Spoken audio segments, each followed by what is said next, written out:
few weeks ago, I spoke of a beautiful turn-based RPG with a stunning watercolor art style and imaginative gameplay.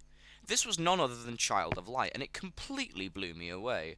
However, this week I'm returning to the roots of role-playing games with Knights of Pen and Paper. This turn-based retro-style pixel art RPG, inspired by the great titles of the 90s, is a great little game on sale on the Steam distribution service for a modest $7.99. The game itself centers on a group of friends playing a version of the rather outdated game of Dungeons and Dragons. You can choose which players you want and which class they will select. Personally, I find having a barbaric grandma to be a hilarious addition to your party. At the start of the game, you can choose between the Paladin, Rogue, Warrior, Druid, Mage, and Cleric. These base classes will help you unlock further classes later on in the game and complete the main story. You then start your adventure with the Dungeon Master and travel throughout the world of pen and paper. Within the main story, you are usually tasked with going up against wave after wave of nasties that threaten some poor bloke's prized potato patch. However, the real story is about the Black Mage and his quest to travel between the two worlds. Though I'm not entirely sure what happens at the end of the game. I've been playing the damn thing for almost a day on Steam, and I'm about 2 years into it within the game itself.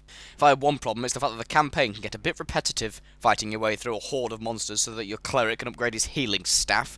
I'd rather watch my barbarian get his head blown off by a cyclops. The game takes its style from the early 16-bit era, with its lovely colour palette, chiptune music and pixely sprites. While a Call of Duty fanatic would give it a big thumbs down, as any game without anything exploding or being shot within a few seconds is clearly not good enough for them, I would say that it's beautifully crafted and harks back to a simpler time in gaming, mainly before EA and Microsoft started jacking up prices and lowering actual gameplay. Knights of Pen and Paper is a real thrill. It's funny, quirky, and takes advantage of what might have happened during an actual playthrough of Dungeons and Dragons. One of the characters simply said, as we were pitted up against a giant swamp monster, "I have to make a call." "Not right now, you don't, sunshine, we have a 12-foot killer piece of sewage to deal with." The game is genuinely funny at moments, with little references hidden within some of the backgrounds. Doctor Who, Stargate, and Pokemon, to name but a few.